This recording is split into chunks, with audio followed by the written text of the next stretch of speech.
जय हिंद, वंदे मातरम। साथियों, आज हमारे बड़े बेटे सक्षम चौहान कुछ आपको सुनाना चाहते हैं, तो 5 मिनट का समय दीजिएगा और सुनिएगा और उस पर अपनी प्रतिक्रिया जरूर दीजिएगा कि आपको कैसी लगी। बच्चे से अगर कुछ गलती हो जाए तो उसको क्षमा करिएगा और बच्चे के मोटिवेशन के लिए 2 शब्द जरूर कहिएगा। तो सक्षम चौहान जी सुनाइए। आप सभी को मेरा नमस्कार।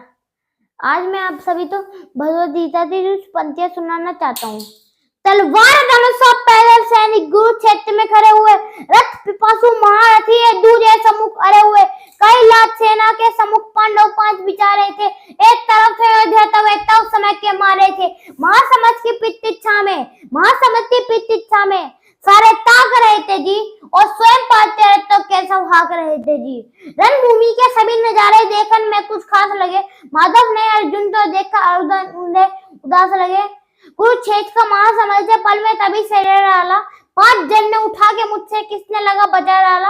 हुआ शंखनाद जैसे ही सप्ताह दर्शन शुरू हुआ, रथ बिखरना हुआ शुरू हुआ, सप्ताह मदन शुरू हुआ। कहा किसने उठ पार तो रेखा तो मीट जरा, कांडीव पर रख बाणों को, पितिंसा को खींच जरा। और आज दिखा दे रणभूमि में, योद्धा की तासीर हम। इस धरती पर कोई नहीं अर्जुन ते जैसा वीर यहाँ, इस धरती पर कोई नहीं अर्जुन ते जैसा वीर यहाँ। सुनी बात माधव थी तो अर्जुन का चेहरा उतर गया, एक धनुर्धारी थे विद्या मानो चूहक उतर गया। बोले बात सुनो खाना, ये जितने सम्मुख खड़े हुए हैं, हम तो इनसे सीख कर सारे भाई बने हुए हैं। इधर खड़े बाबा भीष्म ने मुझको बोध खिलाया है, गुरु बोन ने धनुष बांधकर सारा ज्ञान सिखाया है। सभी भाई पर पैर उठाया कुंती माता हमारी ने, कमी कोई नहीं छोड़ी थी प्रभु माता दानधारी ने। ये जितने गुजन खड़े हुए हैं सभी पूजने लायक है, माना कि दुर्योधन दुशासन थोड़े से नालायक है। मैं अपराध क्षमा करता हूँ, बेशक हम ही छोटे हैं, जैसे भी हैं आखिर माधव सब ताऊ के बेटे हैं। एक छोटे से मुंह भाट के खातिर हिंसक नहीं बनूंगा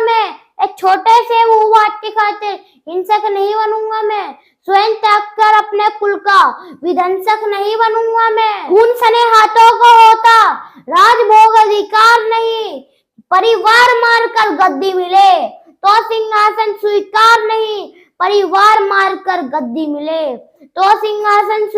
नहीं, और रथ पर बैठ गया अर्जुन, मुंह माधव से मोड़ लिया, आंसू में आंसू भरकर कांडीव हाथ से छोड़ दिया। कांडीव हाथ से जब छूटा, माधव भी कुछ अकुलाए थे, जिस बात पर गर्व हुआ मन ही मन हंसाए थे। मन में सोच लिया कि अर्जुन की बुद्धि न सटने दूंगा, समर भूमि में पार्थ को कमजोर न पड़ने दूंगा। धर्म बचाने की खातिर तब एक नव अभियान शुरू हुआ, उसके बाद ज्यादा दूता जीता ज्ञान शुरू हुआ। अगर आपकी पंक्ति अच्छी लगी तो मैं जल्दी ही इसका अगला भाग प्रस्तुत करूंगा। जय श्री कृष्ण।